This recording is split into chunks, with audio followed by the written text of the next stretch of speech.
En fait, j'ai l'impression que parfois, être seule, c'est très mal vu. Ça veut forcément dire que t'as un problème, que t'es pas aimable, que t'aimes pas les gens. Alors que c'est faux. Je dirais que le principal facteur de pourquoi je suis souvent seule de mon côté, c'est parce que je suis introvertie.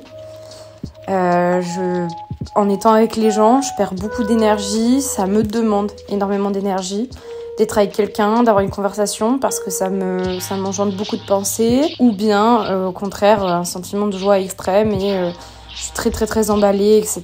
Ça c'est dur et j'ai besoin d'être seule.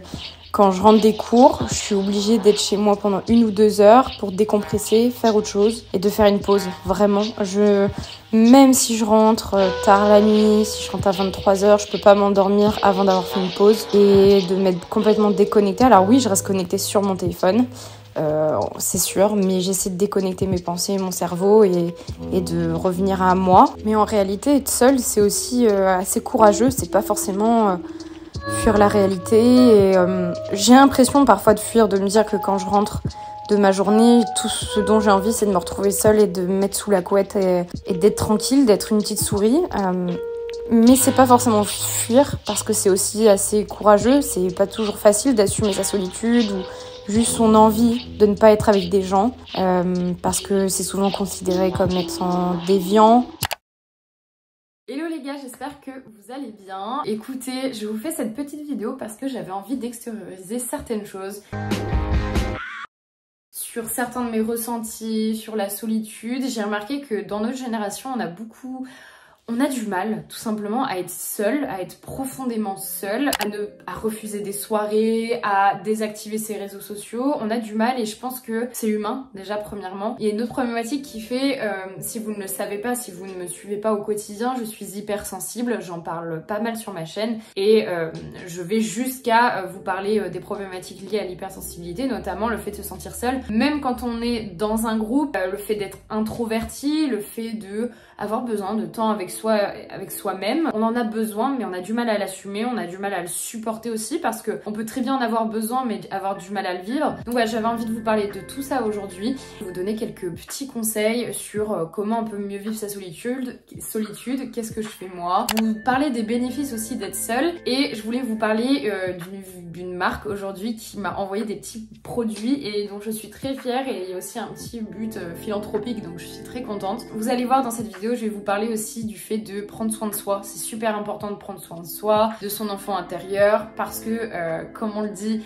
et comme vous allez le voir dans la vidéo, on dit souvent qu'on doit être son propre ami et c'est vrai. Je pense qu'un rien en fait peut nous faire du bien sans que les autres le voient forcément. Et moi mon petit truc, un de mes petits trucs notamment, c'est les boucles d'oreilles. J'ai la marque Who We Are qui m'a envoyé des boucles d'oreilles. Donc j'ai eu celle-ci, donc ça c'est une boucle d'oreille, je vais vous faire un petit close-up. C'est une menotte en gros qui s'attache. Alors moi j'ai 2 trous ici et 3 trous de l'autre côté et celle-ci c'est la Candide. Elle est magnifique, la petite boucle est en forme de cœur, donc ça fait 2 petits cœurs accrochés à mon oreille. Bref, incroyable, elles sont magnifiques et je pense que si vous me suivez au quotidien, d'ailleurs si vous ne me suivez toujours pas sur Instagram, c'est EvaTubeYTB, je parle beaucoup de mes bons plans boucles d'oreilles, donc Who We Are, c'était vraiment bien tombé, surtout à l'approche de Noël et j'ai un petit code promo pour vous, donc restez jusqu'à la fin. Et ils m'ont également envoyé, donc là il y a les 2, j'en ai mis qu'une pour le moment pour vous montrer. J'ai reçu ces boucles d'oreilles là qui sont super classe, pas lourdes du tout, 2 petits ronds comme ça et elles s'appellent les affectueuses, trop mignonnes. Et surtout, et je finis, et c'est pour ça que c'est plus ou moins lié à la vidéo, je n'ai jamais trouvé de bague qui allait sur ce doigt en particulier. Ce doigt là est un peu plus gros que les autres et j'ai enfin trouvé une bague, donc celle-ci elle s'appelle la pétillante. Donc tous les bijoux de Who We Are sont plaqués or ou argent massif et surtout, ils ne s'oxydent pas. C'est une marque française. Et mesdames, messieurs, ils reversent 50 centimes à une association à chaque vente. La Ligue contre le cancer, la SPA et Envolver. Et en fait, à chaque fois que vous faites une commande, c'est vous qui allez choisir pour quelle cause vous voulez que les 50 centimes soient reversés. Et ça fait vraiment un très beau cadeau de Noël. J'ai un petit code promo qui est EvaTitude15 pour moins 15% sur tous les articles. J'espère que ça va vous faire du bien. Et surtout, faites-le si vous êtes seul. Vous avez envie de vous faire une petite commande. Que là, vous avez besoin d'un petit conseil boucle d'oreille, bah voilà, de ma part. Parce parce que j'ai vraiment des bons plans en boucle d'oreille et là je ne suis absolument pas déçue. En tout cas, je suis très heureuse de ces bijoux. Moi ça m'a fait beaucoup de bien et c'est vraiment tombé à un très bon moment, vraiment très bon moment où en fait je suis partie 2 semaines en cours à Rouen, donc comme vous le savez ou non, je suis en alternance, j'en ai parlé dans ma dernière vidéo et j'étais dans Airbnb, j'étais pas forcément très bien, il fait pas beau, c'est l'hiver, c'était la période des partiels, une période assez stressante et juste ramener, voilà, je me suis acheté un nouveau sweat, j'avais mes nouvelles boucles d'oreilles et tout, ça m'a fait vraiment du bien. Le matérialisme est sûrement aussi pour combler un petit besoin émotionnel et bref, on en reparlera. Je pense qu'on nous a toujours dit d'être notre propre ami en fait et c'est sûrement pas pour rien. Mais le problème quand on est seul, c'est qu'on peut vite penser à des choses dont on n'a pas envie de penser, à des choses qu'on repousse, mais on se reprend tout dans la tête parce qu'on est seul en fait. Et ces pensées-là, elles font partie de nous et elles viennent à un moment où on peut être totalement nous-mêmes.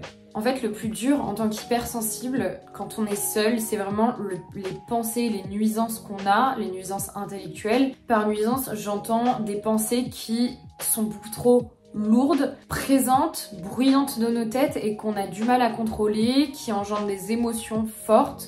Et ça peut s'apparenter, moi, parfois à avoir voilà, quelque chose, une phrase qui tourne dans ma tête. Je sais qu'elle est inconsciemment là, je fais autre chose, je me focus sur autre chose. Mais quand je suis seule trop longtemps et que je me rends compte que elle devient de plus en plus forte, et c'est un sujet qui me provoque de la frustration, de la colère, de la tristesse, à un moment, soit faut que je l'exprime par les mots, ou faut que j'en pleure en fait, faut que ça sorte.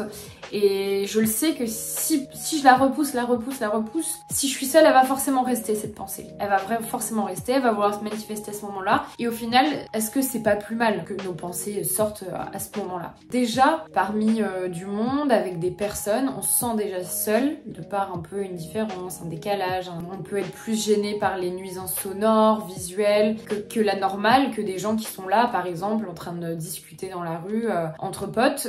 Moi, il y a peut-être un moment où voilà, il y a un truc qui va être un peu trop pour moi. Personne ne va le savoir, ça ne va pas se ressentir forcément. Je dirais pas que c'est un handicap, c'est faux, mais c'est quelque chose qui est quand même assez difficile à expliquer, déjà difficile à identifier, difficile à faire comprendre, difficile à gérer avec nous-mêmes, avec les autres. Moi, c'est vraiment le rapport aux autres qui a été toujours très compliqué parce que j'ai toujours culpabilisé de dire que je n'allais pas bien, j'ai toujours culpabilisé de ne pas ressentir le besoin de recharger mes énergies avec d'autres personnes. Je suis introvertie, ça veut pas dire que je ne suis pas sociable, j'ai juste besoin de mes moments seuls pour recharger mes batteries et si je passe 3 jours non-stop, même avec mes meilleurs amis, j'ai besoin de 3 jours seuls qui suivent. Et quand on a 23 ans et qu'on est hyper sensible et que parfois on vit seul, alors pourquoi? Parce que moi je vis seule, je suis indépendante, quand je vais pour mes études, je vous le disais dans ma vidéo sur l'alternance, je vous la mettrai dans le petit i, je vis seule dans Airbnb, donc je me retrouve hors de mon cocon avec ma petite valise et toute seule. Voilà, il y a plein de facteurs qui font personnellement je vis également seule, je vis pas encore avec mon copain, etc.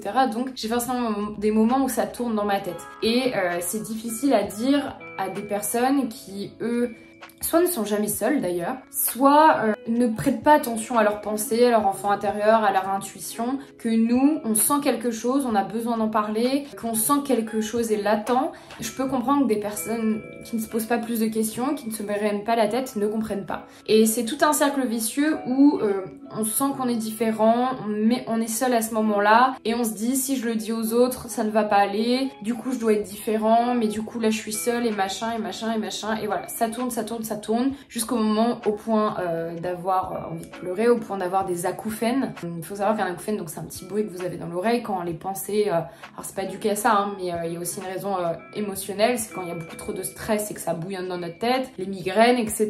Donc voilà, c'est très bizarre parce qu'on a l'impression qu'on décrit, on a l'impression que c'est schématique, on a l'impression que c'est ouais, schématique, mais non, moi je sens vraiment comme si j'avais une pensée qui tournait, et à un moment, j'arrive même plus à me concentrer, même si j'écoute de la musique et tout, elle est plus forte que tout.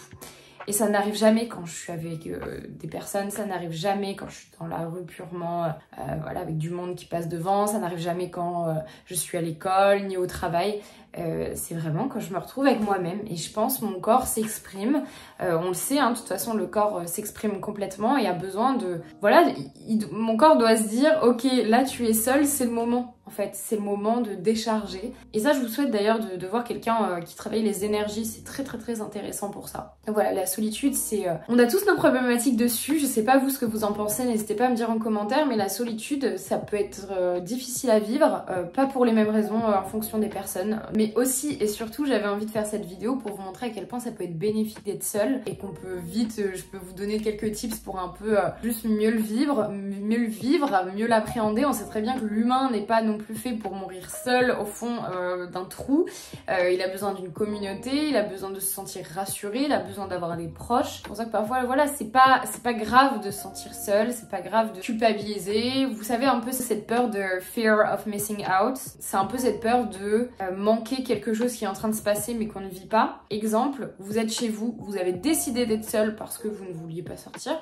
Vous vouliez travailler, vous vouliez juste vous reposer, je ne sais quoi. Et vous avez refusé une opportunité sociale de l'autre côté. Et la fear of missing out, c'est vraiment, je refuse, je suis en accord avec mon choix, mais compte tenu du bonheur que peut procurer cette activité B qui est réalisée avec un groupe, peut-être que ce bonheur que j'aurais ressenti, il aurait peut-être été supérieur à celui du choix que je viens de faire. Du coup, je compare ma décision que j'ai choisie en pleine conscience et que je sais moi qui est en accord avec mes principes et mes valeurs et qui me rend heureux à une potentielle joie d'un événement que je ne connais pas à ce moment-là. Voilà, c'est complètement bête. Toujours faire confiance à son instinct, mais évidemment ne pas s'enfermer non plus dans son instinct et dans ses peurs irrationnelles. Vous pouvez aimer être seul, il n'y a pas de souci, mais il ne faudrait pas que ça tombe dans je m'écarte du monde entier. Je ne me force pas, vous forcez jamais à faire quelque chose, mais parfois on le sait que c'est une petite peur, c'est un petit truc qui tient à rien et du coup autant y aller un petit peu une fois, faire je ne sais quelle activité et vous verrez que finalement vous auriez peut-être raté une très bonne soirée et au pire vous n'aimez pas et si vous savez que cet événement vous permet de vous évader comme vous voulez, de rentrer chez vous de façon safe, que vous êtes libre en fait de tester, de repartir si ça ne va pas, faites-le. Ça, c'est les meilleures occasions pour se tester. Quand vous êtes seul, je vous conseille de faire quelque chose que vous avez vraiment envie, que vous pourriez faire seul finalement et qui vous apporterait une joie, qui vous permettrait de penser à autre chose, qui vous permettrait de rentabiliser votre journée et surtout de vous sentir libre. Exemple, faire du shopping seul, c'est l'une des meilleures choses au monde parce que vous pouvez essayer tout ce dont vous avez envie sans embêter quelqu'un qui est en train de vous attendre. Vous pouvez y passer des heures et des heures, voilà c'est un premier exemple, ou un musée. Moi j'ai des musées que j'aime bien faire entre potes et des musées que j'adore faire seul parce que je sais que par exemple, je vais vous mettre quelques images, l'exposition Harper Bazaar que j'avais faite à Paris l'année dernière il me semble ou en début d'année, je savais que j'allais tout lire en fait, je savais que j'allais lire tous les encarts. Hypersensible, tu connais, tu lis de A à Z, t'es pas capable de faire un truc par-ci par-là. Donc vraiment, je savais que j'allais prendre du temps et je sais que dans ce cas-là, les gens, vraiment, ils vont se dire, bah, elle est super chiante, genre elle passe du temps.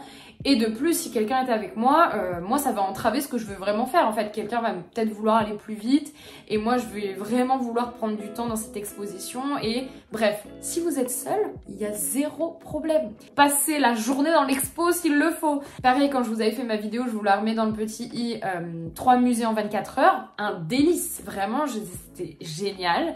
Je l'ai fait toute seule, j'ai même fait le musée de la minéralogie, il me semble. Il y avait plein de petites pierres, des minéraux partout. J'ai tout regardé de A à Z, mais qui s'intéresse? Peut-être personne, mais moi, j'en étais super heureuse. Donc voilà, faites quelque chose qui pourra tout simplement cocher quelque chose sur votre to-do list. N'hésitez pas, moi, c'est ce que je fais. En fait, je me fais une liste de choses à faire ou activités à faire, notamment quand je suis seule. Donc comme ça, le jour où je me retrouve seule et je suis un peu triste, genre je suis un peu déçue, je suis un peu dans la fear of missing out, je me dis ok, bah écoute, je prends ma liste et au moins j'aurai checké quelque chose et je vais kiffer. Également, si vous avez des pensées qui tournent dans votre tête, vous n'avez pas l'habitude d'être quelqu'un qui extériorise auprès d'un psychologue ou bien juste, ouais, vous avez des petites pensées qui tournent souvent dans votre tête et vous savez que vous prenez pas le temps de les régler, n'hésitez pas, bah à partir du moment où vous êtes seul et vraiment que vous avez rien à faire, genre il y a rien, il fait pas beau, vous êtes seul dans votre appart, il n'y a personne à appeler, pas de message, il n'y a rien, il n'y a plus de vidéos YouTube, il n'y a aucune série Netflix. Prenez un carnet, une feuille et notez tout ce qui vous passe par la tête. Ça fait un bien fou.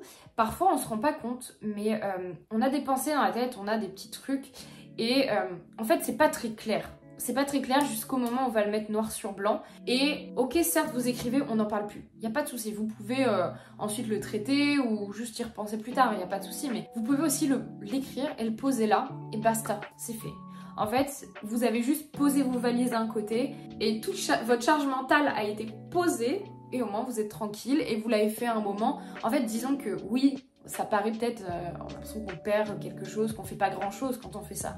Mais en fait, si vous avez rentabilisé votre temps, parce que cette charge mentale, vous l'avez posée à ce moment-là et vous êtes au taquet de la semaine à venir. Donc, en fait, il faut vraiment, ça c'est un concept économique, d'ailleurs, le détour de production de Eugène Baumbaverk, si j'ai une très bonne mémoire de prépa ECE. Ça veut dire qu'on fait un détour de production, ça veut dire qu'on va faire un petit détour dans le process de production qui va être un peu plus lent, qui va prendre plus de temps, mais à la fin, il y aura plus de productivité. Et bah, c'est exactement ça qu'il faut faire si vous êtes seul, que vous avez de la charge mentale et que vous voulez juste rentabiliser votre temps. Autre chose très important, et je pense que vous le faites naturellement, mais j'avais envie de le poser et de le décrire également, écrire à vos proches. Alors parfois on perd les gens de vue. Voilà, moi j'ai 23 ans, j'arrive dans ma dernière année d'école, je me rends compte qu'il y a des personnes avec qui j'ai pas écrit depuis 2 ans. Oui, les réseaux sociaux c'est très bien, mais vraiment se poser, qu'est-ce que tu fais dans la vie, tu fais quoi en ce moment, quand est-ce qu'on peut se voir, comment ça va avec telle personne, machin, c'est très important. Donc voilà, c'est bête, mais même appeler vos grands-mères, je ne sais pas, il faut penser à tout ça. Parfois c'est peut-être dur, peut-être parfois on a la flemme, mais quand vous allez le faire, en fait vous allez pas regretter parce que c'est apporter du positif aux gens tout simplement. Alors là ensuite j'ai 2 techniques assez différentes et également pour vous si vous êtes très émotive, hypersensible et je ne sais quoi, il y a 2 choses. Vous pouvez faire également quand vous êtes seul quelque chose qui vous permet de vous concentrer, réviser, faire du ménage. Alors c'est bête en fait, on se rend pas compte, mais beaucoup de gens, par exemple, beaucoup de personnes hypersensibles sont maniaques parce que je pense que le fait, je l'avais lu une fois, le fait de faire du ménage ça permet de se concentrer sur autre chose, ça permet de faire quelque chose de A à Z. Voilà, c'est mentalement ça fait du bien et ça permet de se concentrer sur autre chose. Donc simplement faites quelque chose du coup, si vous le faites maintenant, vous serez heureux demain. Si vous révisez aujourd'hui, vous ne procrastinez pas donc c'est génial et vous pensez à autre chose. Et quitte à passer 5 heures, alors c'est peut-être moi là, je suis peut-être dans l'abus, soyez peut-être un peu plus dans la norme, mais quitte à passer 5 heures à réviser quelque chose, et bah au moins ça sera méga rentabilisé et vous serez au top et en bombe pour vos examens. Et deuxième chose qui fait un peu partie de cet ordre-là, faites quelque chose qui vous rassure. Qui vous rassure, par exemple, alors là c'est très bien que je vous dise ça, c'est peut-être pas un bon conseil, dites-le moi en commentaire, mais si vous êtes vraiment pas bien émotionnellement et que vous avez un vide à combler, mangez par exemple, prenez soin de vous surtout. Moi parfois je m'achète, écoute, je me dis ok journée de merde, et je vais au petit supermarché, limite en jogos avec mon manteau comme ça, avec ma capuche, je vais au supermarché, j'achète des petits nounours en guimauve, chocolat, Nutella, des ficello, des conneries, on va pas se mentir, ça m'arrive une fois par mois, et je mange, et ça me fait du bien, et vraiment avoir de la bonne nourriture et un frigo rempli quand on sait qu'on va passer une journée de merde ou un week-end de merde sous la pluie et seul, c'est génial. Et autre chose, encore plus important, souvent le dimanche, d'ailleurs j'ai envie de vous dire, prenez soin de vous. Alors moi ce que je fais, c'est peut-être pas le bon exemple, mais je me maquille, je me mets quand même en bombe, mais avec des vêtements très confortables et soit je me commande des vêtements, alors je vous pousse pas à la surconsommation, mais c'est bête, mais on le sait, le matérialisme souvent comble un vide aussi affectif, mais à la limite, faites-en ce que vous voulez. Faites-vous un petit, je sais pas, ou achetez-vous, je sais pas moi... Who We Are. Celle-ci, c'est une menotte en... Il n'y a rien de plus satisfaisant dans la vie que de se sentir libre et de faire des choses qu'on aime et que l'on a décidé. Voilà, je vous fais de gros bisous. Bye.